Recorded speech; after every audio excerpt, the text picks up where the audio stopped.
જય સ્વામિનારાયણ. રામદયાળને દર્શન. દિવસો જતા ગયા અને પ્રભુના પરાક્રમો પણ વધતા ગયા.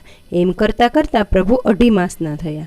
એક દિવસ ભક્તિ માતાને કામ હતું, તેથી ઉતાવળે પ્રભુને પારણામાં પોઢાડીને રસોડામાં ગયા. ભક્તિ માતા ગયા કે તરત જ પ્રભુ પારણામાં બેઠા થઈ ગયા. પોતાની ચૂસણી દૂર પડી હતી એટલે પારણામાંથી નીચે ઉતર્યા.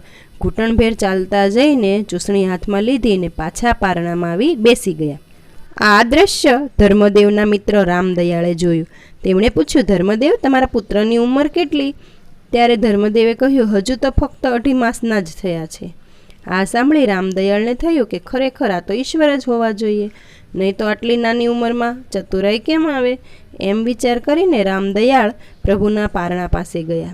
પ્રભુની સામે જોયું. પછી તો પ્રભુના શરીરમાંથી તેજના કિરણો નીકળવા લાગ્યા. આખો ઓરડો તેજથી ભરાઈ ગયો. રામદયાળ તો આશ્ચર્યચકિત થઈ ગયા. તેમને ચોક્કસ ખાતરી થઈ કે આ બાળક ભગવાન જ છે.